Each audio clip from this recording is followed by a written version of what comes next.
podcast. So this talk is actually called Modern Infrastructure as Code with Pulumi, or Infrastructure Actually as Code as Pulumi. So effectively, Pulumi is an infrastructure as code tool. It's a new kid on the block that allows you to write your infrastructure code using languages like Go, C#, JavaScript, and Python, rather than traditional YAML, JSON, or DSLs. That opens up a lot of opportunities, as you will see as we go through this talk, and I hope that you'll actually find it useful. Now, if you have any questions as we go through, please do raise your hand in the chat if you're there, or excuse me, in the participants list. I can see the participant list on my right on the screen, and I will be paying attention to it, and it's actually quite useful to ask the question as part of the flow and part of the context and where it's going. So we have identified at Pulumi that I promise there's not a lot of slides. I don't want to go through a lot of boring content here. So it's mostly demos, but a little bit of slides to introduce the concepts. We've identified at Pulumi that there are a number of variations of people's transition into the cloud. There's a number of different levels that it's happening at. And because of that, different tools appeal to different levels. So if you're brand new to the cloud and your company's just trying the cloud for the first time, you probably are at like the V1 transition, where you've effectively picked up your entire physical data center and moved it to the cloud. So you replicate the fact that you have an end-tiered style architecture of application servers and database servers. And it's a much more one-to-one mapping as to what would usually happen inside your physical data centers as part of your companies. Now, it's not to say that you'll stay there forever or that you must go to V1. You could skip V1 and go directly to V2, where you take advantage of maybe containers or a mixture of containers and VMs. You're starting to take advantage of maybe some SaaS products like Datadog and New Relic or App Dynamics or something, something that allows you to do different things, and potentially taking potentially it's using like SaaS databases on Azure or AWS or so on and so forth. And then you go into like the V3 style architectures. So these are like what people have termed as like cloud native or microservice based architectures. You're potentially taking advantage of a container hypervisor like Kubernetes or HashiCorp Nomad or Docker Swarm or something like this. You're potentially taking advantage of functions either in Azure or AWS or Google. You're definitely using like data backends like S3 and storage backends, and then potentially using like machine learning and stuff like this. So it's very, very dynamic. It's nothing really all needs to run together. It just needs to understand where things are, because you're probably using something like a discovery server in order to understand where all the other services are. So traditional tools usually point towards a V2 of the architecture.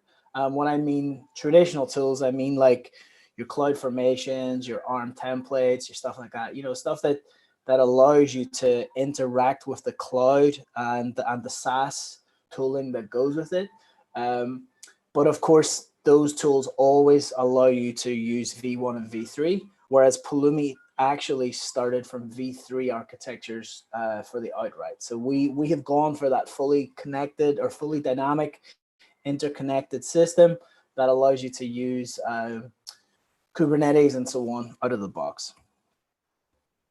So just like quick terminology check, just to make sure everyone's on the same page. What is infrastructure as code? So infrastructure as code allows you to be able to eliminate error-prone manual changes and provisioning. So you should not click around the consoles, either Azure, AWS, GCP, whatever your cloud is. It should actually be codified. And when I mean codified, I mean like codified. You try and gain visibility of what's going to happen before you actually have it. It's automated, it's repeatable, it's faster to do, and it's predictable. Okay, so that just gets everyone in the term of what infrastructure as code is and why infrastructure as code. And this is what the tool actually uses. In Pulumi, we actually class ourselves as a modern infrastructure as code tool because not only do we actually give you all of those features of infrastructure as code, but we allow you to be able to do that using real languages.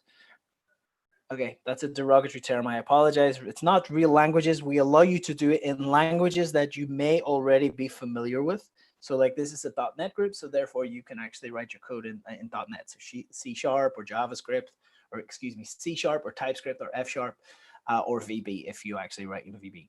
So it allows you then to take advantage of all the IDEs that go with it, the testing tools that go with it, the packaging managers that go with it, all of the different pieces under the hood. But of course, as well as that, you still get the CLI, you still get the preview, you can still integrate with your CI/CD workflow, and you get all of the audit trails that go with it as well. So for us, we're not in infrastructure as code. We're actually starting to believe that because we're based on languages and actually based on language ecosystems, that we're starting to move towards infrastructure as software. Now, when we call it infrastructure as software, we actually like to say it's because we can provide you the mechanisms for semantic versioning, the testing. And when I mean testing, I mean like actual real TDD, and all of the code review practices, like all of the software development practices that you need in order to build your infrastructure in the same way that you would build your application software. So Pulumi has a number of layers, and you can use as many or as few of these layers as you actually need to. So on the bottom, Pulumi is actually built on top of providers. We have providers that talk to all of the major clouds, plus a lot of the SaaS products around in the industry right now. We have approximately 46 or 47 providers that range anything from AWS, Azure, OpenStack, the whole way to like Cloudflare, NS1, even as far as things like Azure DevOps. Because you have providers and because we allow you to create packages and create APIs and third-party APIs, we can actually build this library of patterns. And patterns basically allow you to create layers of abstraction so that anyone who has specialist knowledge within your organization can concentrate on creating simple and usable APIs for people who don't care about all of the internals to actually use. So I'll give you an example here. Let's say that you have an infrastructure team who are very skilled at creating Kubernetes platforms or something like that. They would be able to write an API that would wrap away all of the complexity of creating a Kubernetes platform. And then your developers would be able to implement that package and be able to actually spin up and create the Kubernetes platform without having to create the wheel every time. And then on top of that, because we have these libraries and patterns, Pulumi has started providing a framework of best practices. So if you're aware of how VPCs work in Amazon, then you know that a VPC has subnets, it has route tables, it has routes, it has route table associations, internet gateways, it has NAT gateways, it has elastic IPs. And of course, for a developer to understand, or even an ops person to understand that as they go, is very difficult. So Pulumi has created best practice APIs that you can use in order to do things in a much simpler fashion. So we can deploy code from anywhere to anywhere because of the fact that Pulumi hooks into your source code. It allows you to write in languages. It integrates in your CI/CD pipeline, and then, of course, deploys into the said environments. So when I say infrastructure as code, there's a few things about Pulumi that's maybe different, or maybe that you need to get right in your head first. So firstly, Pulumi is 100% declarative. Okay, even though we are using programming languages in the programming ecosystem or language ecosystems, everything that you declare in your Pulumi application is end state. So it is declarative, but how it gets there is via imperative languages. Because of that, that is the most basic construct that you can require in Pulumi. You do not need any programming language to get started with Pulumi. Okay, and I'm going to show you that in a second. As you get more complex with Pulumi, you can start to introduce things like conditions and loops so that you can take advantage of how things actually work when you need to recreate or refactor software as you go. We can then start to take advantage of multi-provider workflows so that you can share the outputs of one resource as an input of another resource. In this case, we're actually storing our Nginx config in an S3 bucket, and we're using that Nginx config in our Kubernetes application deployment. We can create these layers, these APIs, and as .NET developers, thanks to things like Packet itself and NuGet, we're used to creating these APIs. We're used to dealing with these APIs. So you can still build your infrastructure software in that same fashion that you would and share all of the application code internally. Pulumi has a little bit more of a draw than some of the other tools because it can enable advanced orchestration.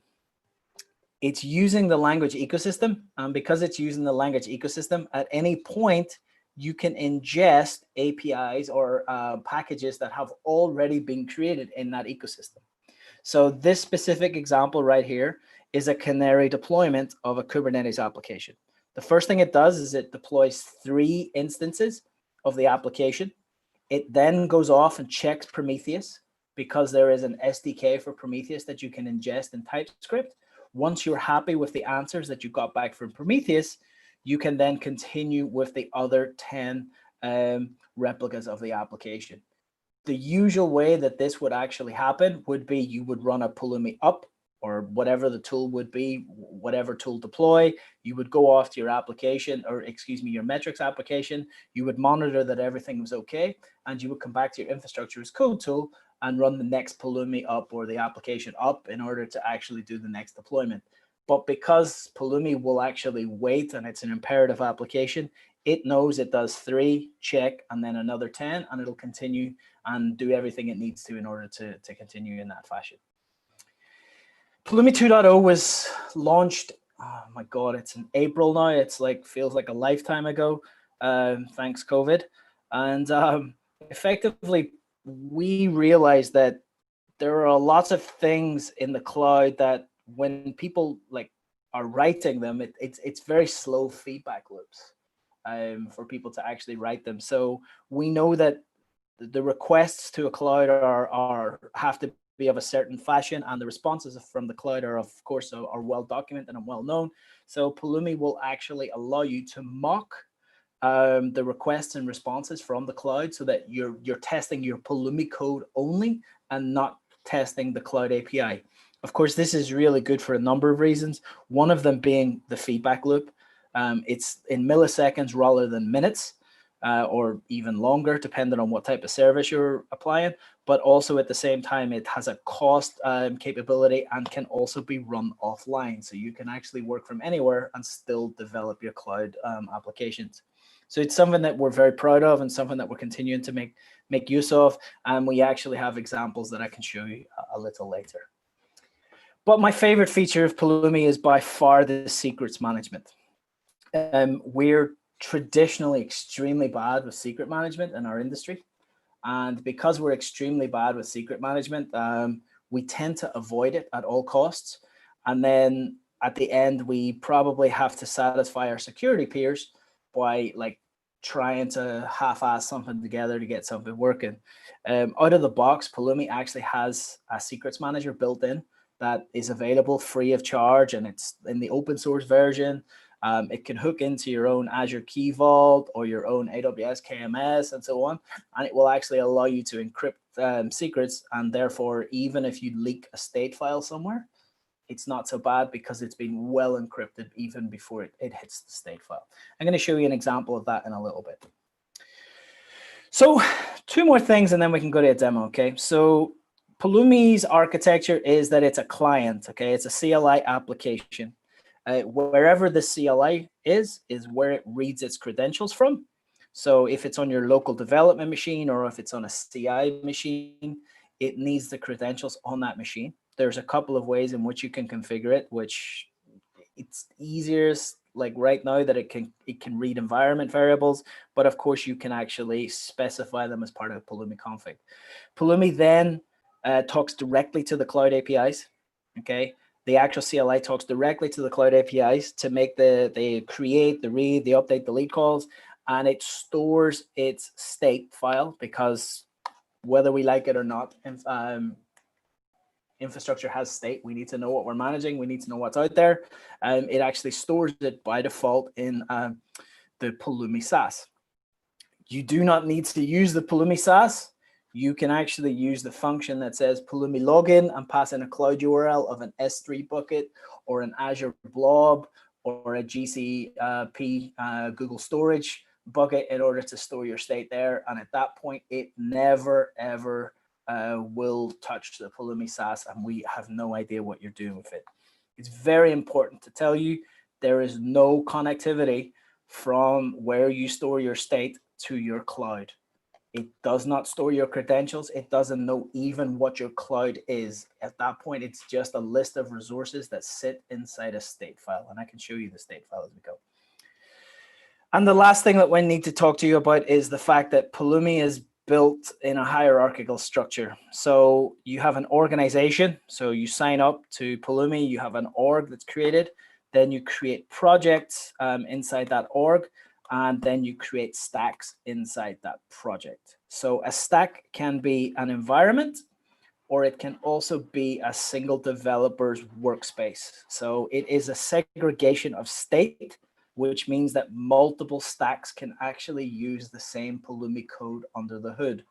But you can also think of projects.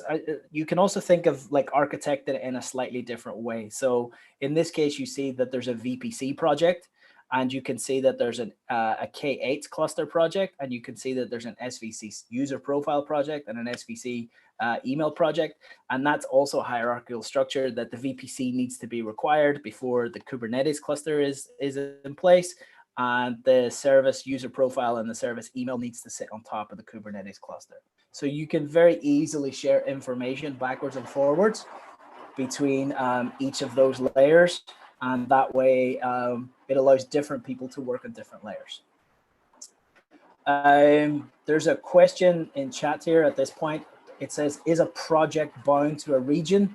And the answer is no, a project is not bound to a region, but a stack can have a specific region inside it. So a project can be multiple regions, it can be multiple stacks, and each stack can have its own region. I hope that helps, Marius. Maybe. I'll show you an example of that as we go through.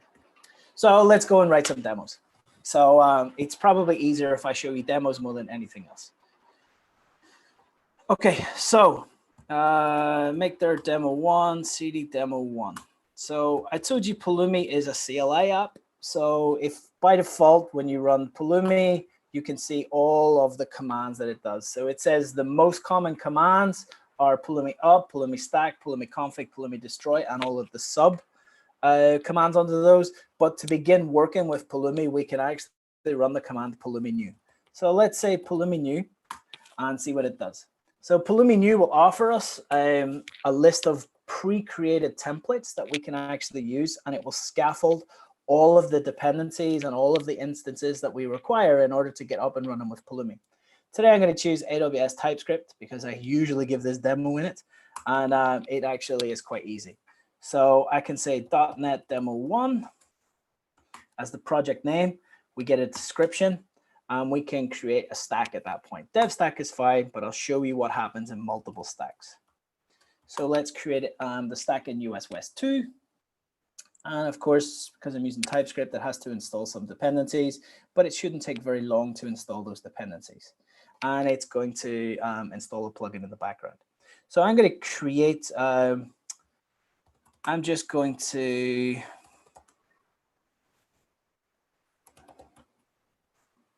wait, where is my code sitting?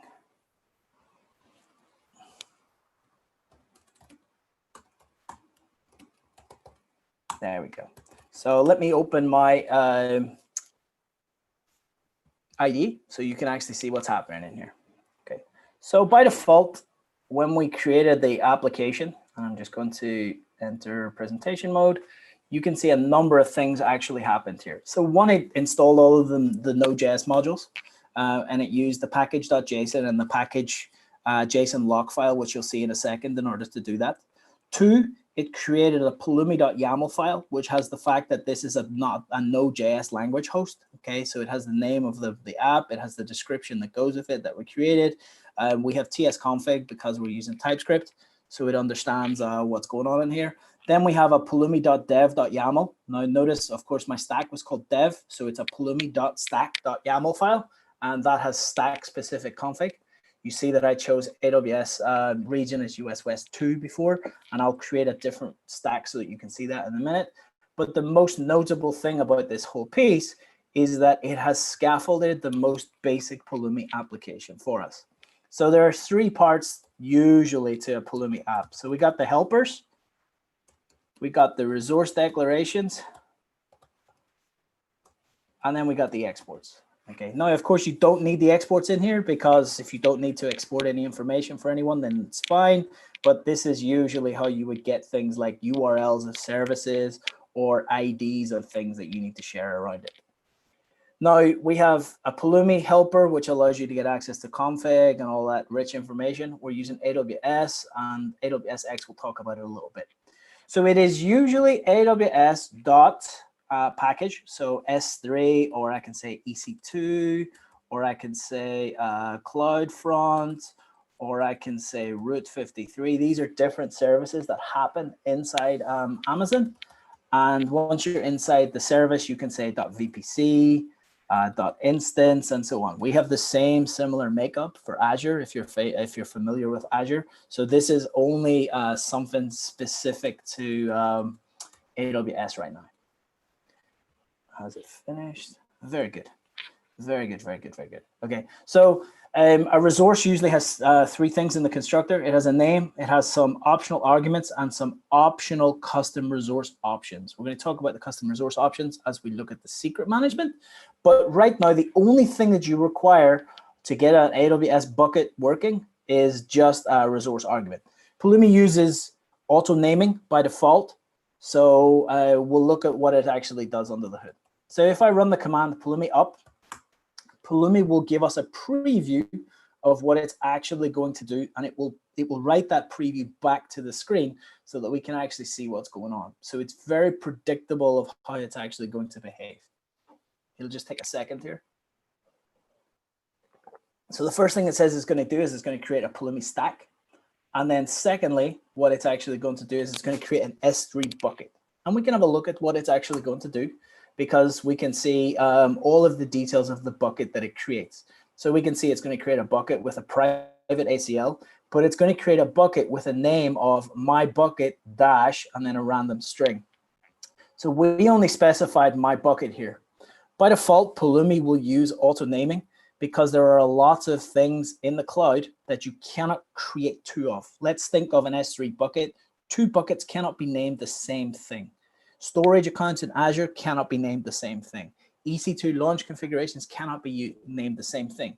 So in order to promote high availability of our infrastructure creation or infrastructure management, what we're actually doing is promoting creating a new one before destroying the old one. Otherwise, you could have potential service interruptions for different people. So that's what it's actually doing. At any point, you can turn that off. Usually, if there's a name parameter, you can specify the name. But S3 has a bucket parameter, and we're going to call it .NET Demo 1. And I'm going to go back to the preview and say no. And now if I pull them up, now we will get a very deterministic flow of exactly what it's going to create. Take a second again. My machine's a little slow because I'm streaming on Zoom and I'm doing like some other stuff in the background here, so I apologize. But there we go. We will see the details, and we will see that the bucket now will be called .NET Demo 1, and we can say yes. Let's proceed in creating the bucket. Now I'm going to prove that the bucket exists by trying to list all the items inside the bucket. Okay, now it'll just finish in a second. Come on. This is where it tells me that somebody already has a .NET Demo 1 bucket. Oh, there we go. Bucket has created, stack is created. We can see that the bucket is called .NET Demo 1. And of course, we get our update in the SaaS so that we can actually see what it's actually done under the hood. Now, if I do AWS S3 ls my demo .NET bucket, then you will actually get a 404 that this bucket does not exist. Okay, so the specified bucket does not exist. But if I actually say, which will be Pulumi stack output, and I believe it's just bucket name, then it's actually going to list all the objects inside the output of the bucket name. Now, there are no objects in there right now, but notice it did not throw a 404 or no such bucket. So the bucket does exist. We can actually see that the bucket exists, and we can interact with the bucket as we need. So we have state right now. If I run a Pulumi up again, then it will tell us that no changes are needed because our infrastructure is as expected. Everything is there. There's nothing actually going to change. Let's go and make one change to it. And what we can do is say owner, and we can say stack 72. And if I go and Pulumi up, then you will only see the small change that I have specified of adding the tags and nothing else. That's the theory. There we go. So the tags, and you'll see that the only thing it's going to do is just add a new tags set, a map, and it will add the tags of owner stack 72. Now, therefore, it's very safe and very predictable at what it's going to do. I can promise you that there are hundreds of S3 buckets in this AWS account, but if I Pulumi destroy, excuse me, I'll show you first that there is actually state existing as part of this stack. So we have a list of resources, one being the outputs of the stack, one being the provider, one being the S3 bucket with the inputs and the outputs that go with it. Now let's just create another stack that sits alongside it. So if I run Pulumi stack init, and we're just going to call this dev2. So we created a stack called dev2, and we have to set some configuration, Pulumi config set, AWS region, and let's make that US West 1. Then what you can actually start to do is you can start to actually see how different stacks sit alongside each other. So this is like an answer, a continuation to the question from Marius, that you can have different configuration per stack, not just the project itself. And then we can destroy, let's destroy that stack. So we'll destroy it and then just remove the stack so that we can go back to the dev stack as there. So let's Pulumi stack select dev, and now we're back in the dev stack only. Okay, so the destroy operation will tell us what it's going to do in advance. In this case, the only things that it should delete is the AWS S3 bucket in the stack and nothing else within your specified cloud account. So let's just say yes. And let's continue on. Does anybody have any questions so far?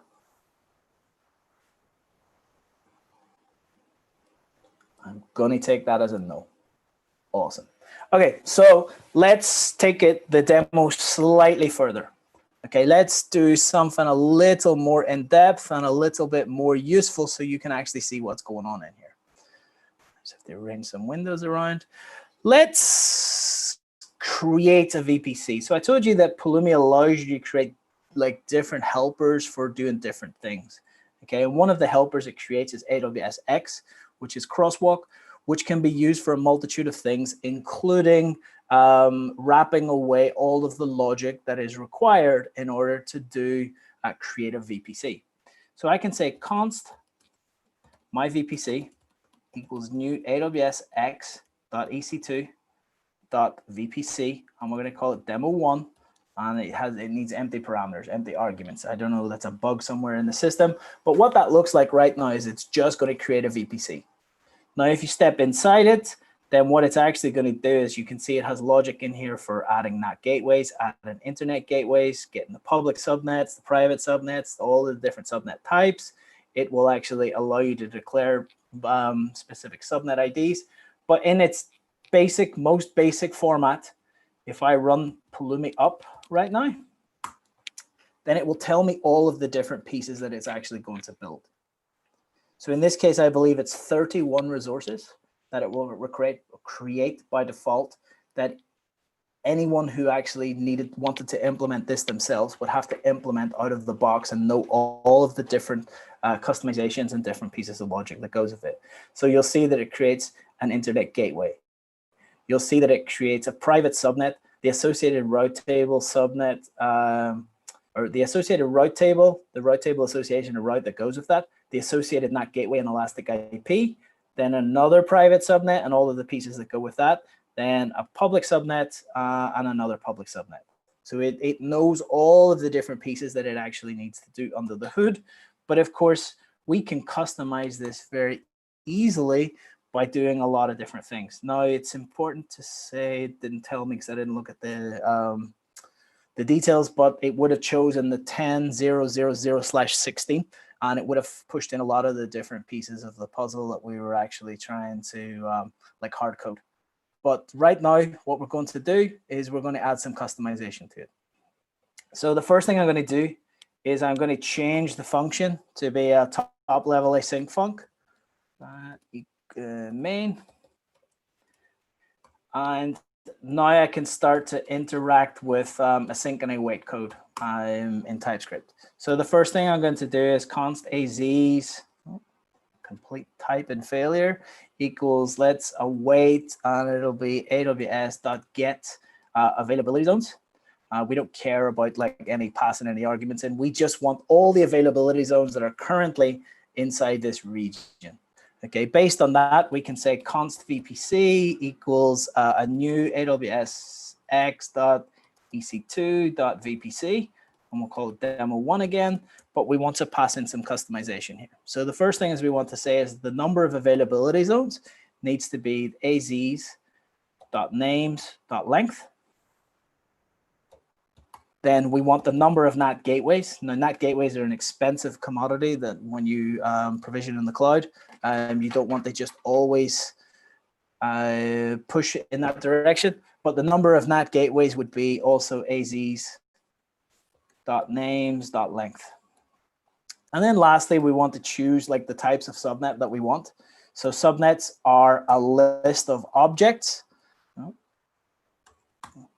The first object we want to create will be of type public. And it'll have a CIDR mask. So all you have to do is say, actually, let's do 24 because it keeps them nice and small. And then lastly, we want to create a type of private. And we want the CIDR mask of our privates to be much bigger. So let's say 21s. Now, Pulumi will take care of all of the subnet mask that goes with it, and it will actually tell you all about the different pieces. And it only allows between 28s and 16s, but that's by the by. Now, I told you Pulumi gives you compile time. If we create the wrong type, Pulumi will tell you straight up is that that's not correct. There's no such VPC subnet type of helper. So we can actually go and see what it requires, and it's public, private, or isolated. So you can get very much help as you go along as part of this. And now if I run a Pulumi up again, we'll actually have a much more specific output for what we have chosen and what we have built. So it can be as customizable or as simple as you need it to be if you're actually going to do that. And you can actually see all of the details. You're not getting an output here because it's in an async func. So I can go and deploy it. So let's look at something different. Let's look at secret management. I'm running out of time fast. So let's go demo 2 and let's npm install at Pulumi random. It'll just take a second. Shouldn't be very long to install. All of the different pieces are actually there. And of course, I'm getting pinged in the background. Okay, so if I Pulumi new TypeScript, if I Pulumi new TypeScript and force, because I actually wanted to create it, it's created an empty directory and it's done an npm install. Let's create .NET demo 2. Let's create a description and a dev stack. And I want to show you how Pulumi will actually use some secrets in here. So in my demo 2, it's built in exactly the same way as the demo 1 project. Scaffolds it at exactly the same thing, but this is just empty. It's not AWS specific. So I want to say import star as random from @Pulumi/random. And then I want to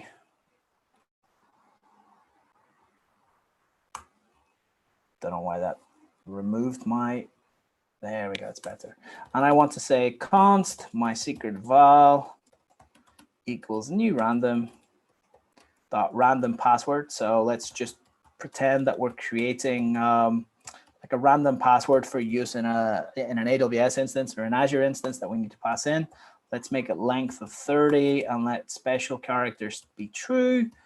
And then we can export the const of my secret val. Actually, let's take this off so that we can actually use that as my secret.result. Okay, I know that random password stores the output of what it generates randomly in result. And if I now Pulumi up, let's run it in non-interactive mode. And let's say yes and skip in the preview. So this is effectively what would happen during CI.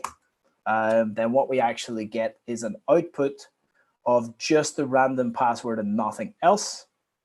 And that's usually what happens with existing tooling that's in the industry.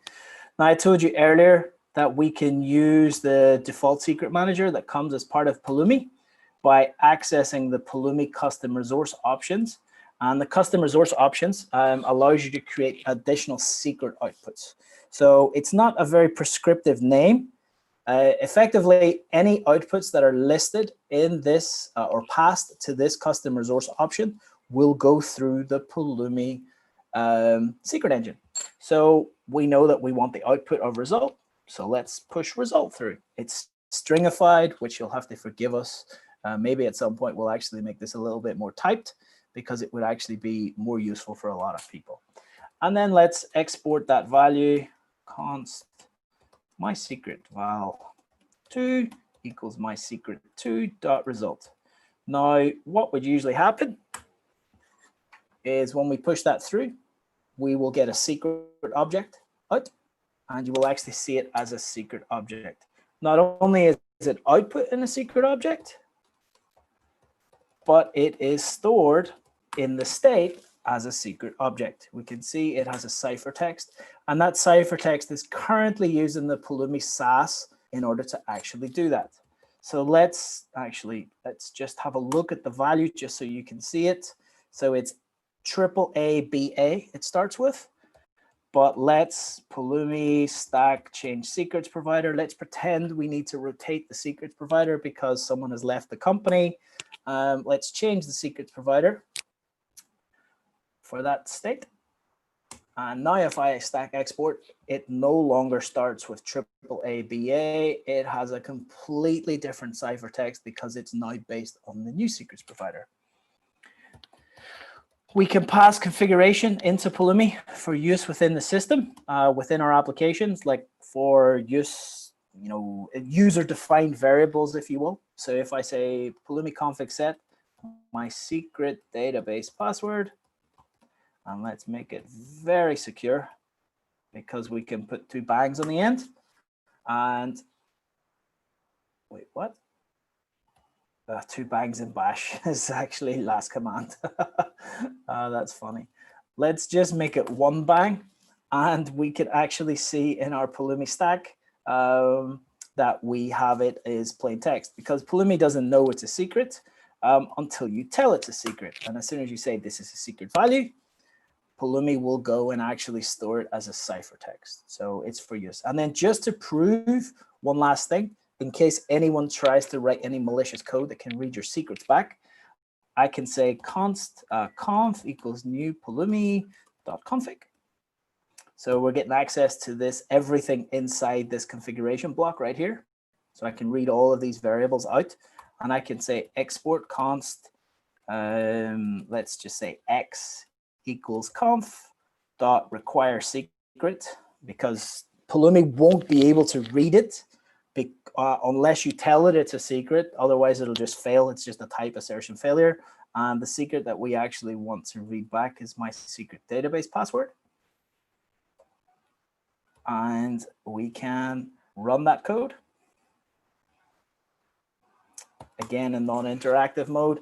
And we can see that it actually persists the value that has been stored by the user as a secret value the entire way through the stack. So Pulumi stack export. And we have a secret. You'll see it in a second, X right there. It's only an output and nothing else. So just to prove that we can push additional things through, length and special, let's push the length of the random password and special through as well. And if I Pulumi up non-interactive, yes, there'll be 0 changes, but the state will have changed because the state will be re-encrypted with all of the secret values that go with that. So Pulumi stack export, and you will see that the special characters has been encrypted and length has also been encrypted. So it's really important to actually get people into the habit of encrypt as much information as you absolutely can to make it as secure as possible. So let's go and do something slightly more useful. And let's go and run one more demo. So go source, GitHub, Pulumi, examples. We have an entire examples repo. And the examples repo actually sits here. So github.com/examples. And you will see hundreds of examples that are based on AWS, different languages, Azure, different languages, so C#, F#, Go, Python, TS, blah, blah, blah. And then in GCP and DigitalOcean and so on and so forth. We always accept new pull requests. So please feel free to send some pull requests if there's a specific project that you would actually like to see in there. So let me just close that down and let's open our examples repo. So the last thing I want to do is show you how simple it is to configure like some well-known like Azure like examples. So let's have a look at this specific example right here, which is called Azure TypeScript. Thanks for like disappearing. Azure TypeScript App Service Docker. So and we can have a look at what it's doing inside. So the first thing is it's going to create a resource group. Then it's going to create an app service plan, okay, of type Linux. Then it is going to deploy an existing Docker image from the Docker hub to that app service plan as an app service. And we can actually see that it's using like Docker notation. And then it will give us the endpoint that comes from that. But the second thing and the most important thing is that this shows as well that there is an existing application that sits in here. It's a very super secret application that says your custom Docker image is running in Azure App Service. And it has a Docker file that's associated with it. And we can actually, as part of our Pulumi workflow, Pulumi will create, it will interact with Docker on your behalf. And it will actually allow you to do all of the different pieces in Docker. So first thing it'll do is it'll create an app service, container service registry. Then it'll use the outputs of the container service registry to store the new Docker container in. And then when we have stored our Docker container, we're actually going to deploy that Docker container as an app service as we go. So examples, I just need to set some configuration in here. So the first thing I need to do is cd Azure TS app service Docker. I'm going to increase my screen size so you can actually see what's going on. Oh, where did that go? It's here. It's on a different screen. There we go. Okay, cool. So right now we have everything that's in here and nothing else. Let me just go back. So the first thing is we want to do is we want to Pulumi stack in it. So we want to create a new stack for everything that we're doing. Dev is perfectly acceptable. It already exists. Amazing. So let's do .NET demo 3. Okay, it definitely doesn't exist in my Pulumi account. I've already AZ logged in before.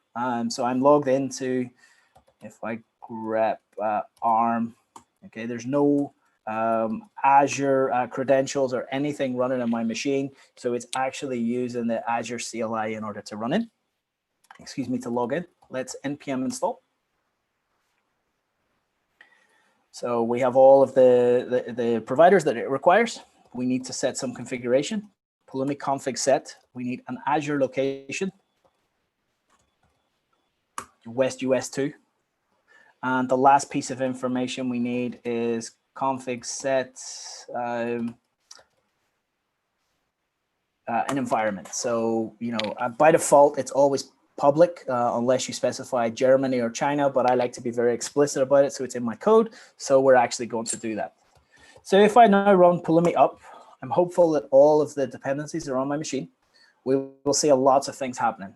I didn't realize it was going to download a plugin. So it'll come back. So the first thing that we should see is that it's going to create a resource group. A resource group is the top level item that is required for everything on the page. So you can see that the app service plan actually references the resource group. We can see that the app service itself references the resource group. So the resource group is the first thing it will do.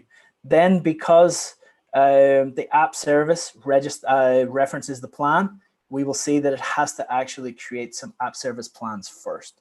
So it understands the hierarchy in which it actually needs to deploy these different pieces of information. And we have like 10 seconds left and we'll start to get a Pulumi up based on it. Here we go. So now we're actually going to get a real Pulumi up information. So we'll see what's going on in here. We can see that it has to create a Docker image. So it's going to tell us about what type of image it's going to create. And you'll actually see it like alongside it here in this block. When it runs, you'll see it doing like commands like Docker run, Docker build, Docker login, but you can see all the different pieces. So let's say yes. Let's deploy the application.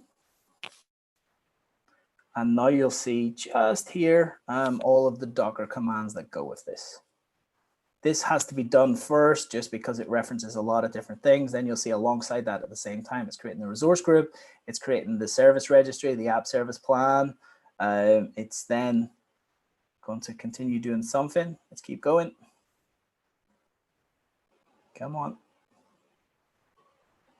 Just thinking about it. Yeah, so there's our registry created. We can see Docker login. You'll be able to see Docker build. It's just off the screen. We can see the other app service plan that's going for this.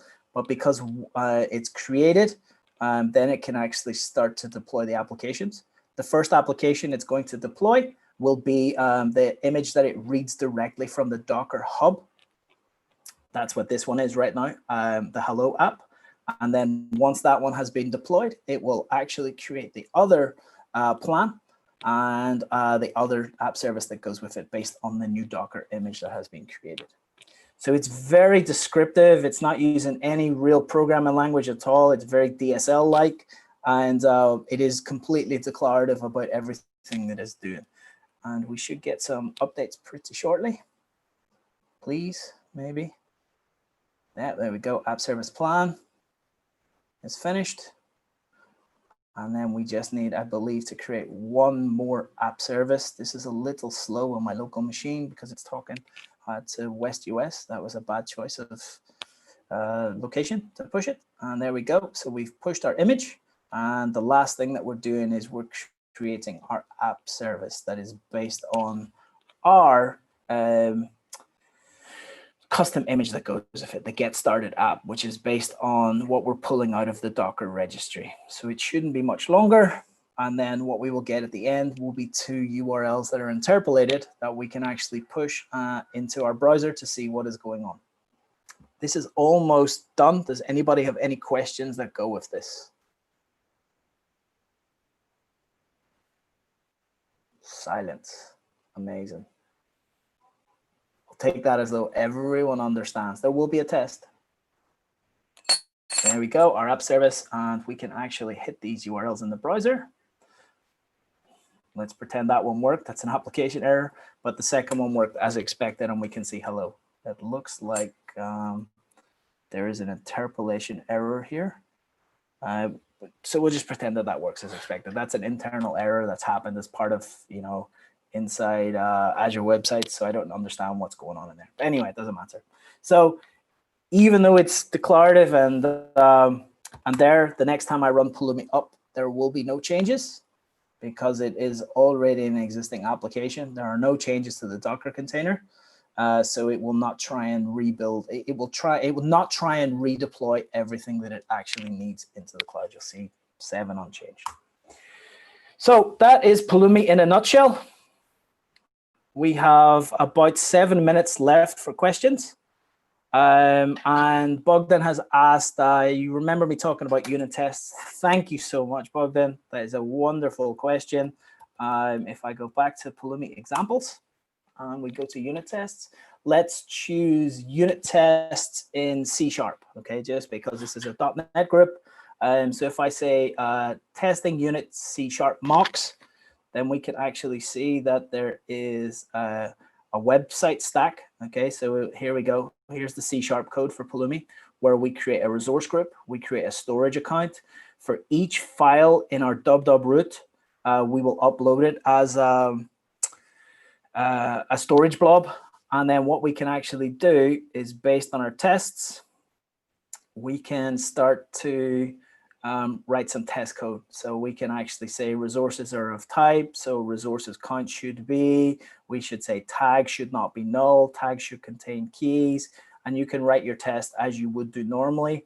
And as you can see, this one's using flute assertions and end unit. And we can actually see all of the mock code that goes with this. So the first thing that we have to do is have a class called mocks. Then we have a method called new resource async and another one called call async. So new resource actually mocks the creates, the deletes, the updates, and the call async actually does this when we have a call to a read operation. So you can mock it all out, and because you can mock it out, you can run these tests as much as you want, do whatever you need to inside your mocks in the same way as you would do with your application code, and then you will be able to test your existing infrastructure. Bogdan, I hope that answers your question. This is a question from Chiprin. Can you import existing infrastructure into Pulumi? The answer is 100% yes. It is not very intuitive today, but it is something we want to get better at. In fact, there will be a new way of doing it next week. But when I actually said earlier, const x equals new aws.s3.bucket, my bucket, and I know that the bucket name was .NET demo 1, then what we can actually do is we can specify an import ID. The import ID would be the resource ID in Azure, or it would be the resource ID inside AWS or whatever cloud you want. And then Pulumi will treat that as a completely separate import path, and it will work its way through. Alternatively, there is a new pull request open in Pulumi. Now, Pulumi is completely open source. You can see everything that's going on. You can fork it. You can do everything that you need to. But there is a new import command for the CLI, which when you see it, you can actually run commands like Pulumi import, the type that you're importing, and the ID that you're importing, or you can actually pass it a JSON document of key name pairs of all of the different types. So like if it's a specific resource, you can have multiple resources in there, and it will work its way down the list and import them. So import is certainly something that we actually support as well at the same time. I hope that answers your question, Chiprin. Any other questions? I have 3 minutes left.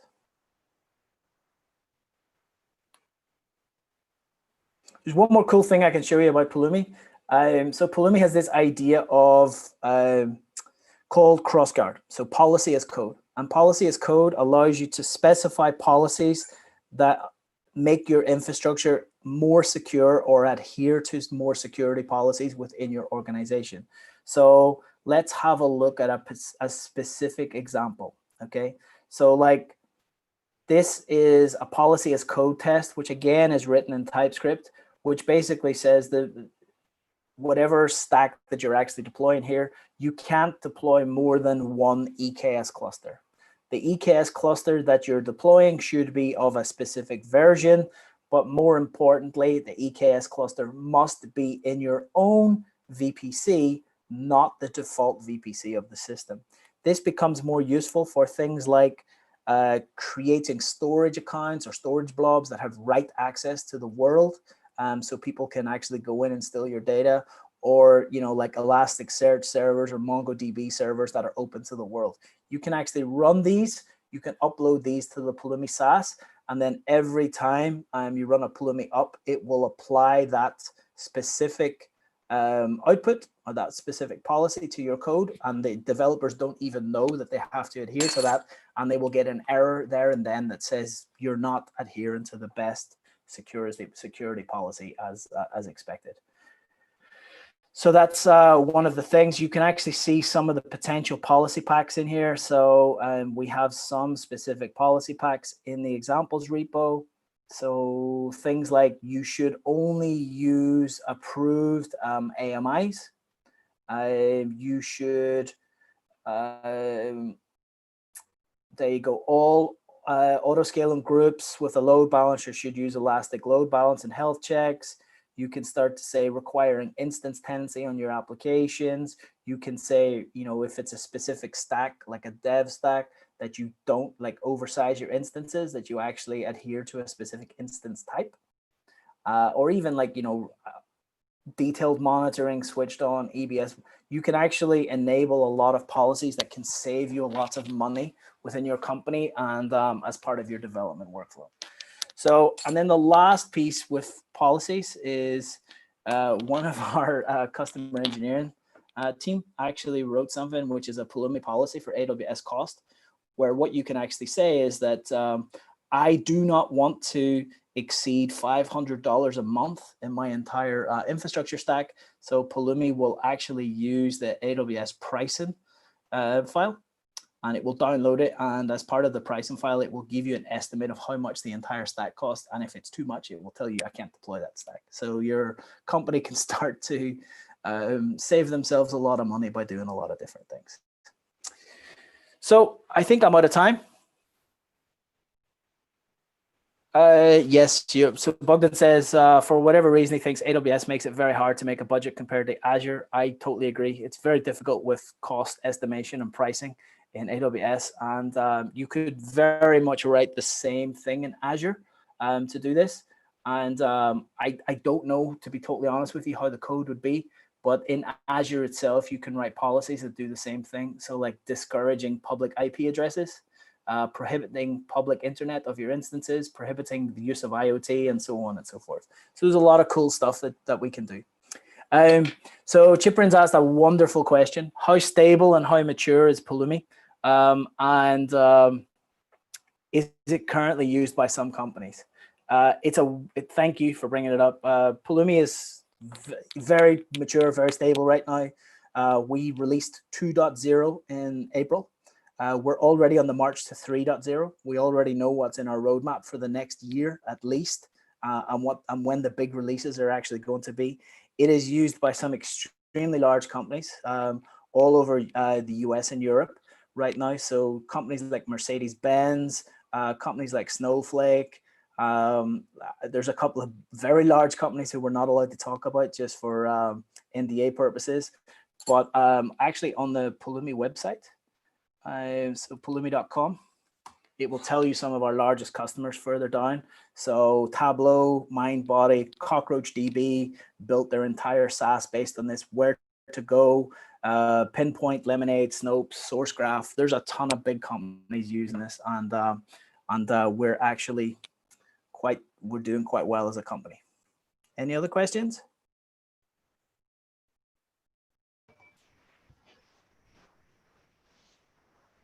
Okay, I think we're good. Rena, I'm going to pass it back to you. I'm going to say one more thing. If you need any other information, you can definitely get in contact with me. So it's paul@pulumi.com. In fact, I'll share my screen so people can actually see it very fast. And you'll see it's paul@pulumi.com if you need more information or want to talk offline about it, or you can tweet me at stack72. And I'm always available on Twitter for some reason. Thank you for having me. Thank you, Paul, for being with us. It was very insightful. A lot of cool stuff with C Sharp. I'm very excited about this just because I kind of hated ARM templates. Were very messy and so on. And doing things with C Sharp and TypeScript related to infrastructure is super cool. So it's really we worth a may try. or may not be doing some things to make life with ARM templates easier. Well, I can't give that away though, but yes, we are. thank you very much, Paul. Till next time. Thank Enjoy you. your day. Thanks.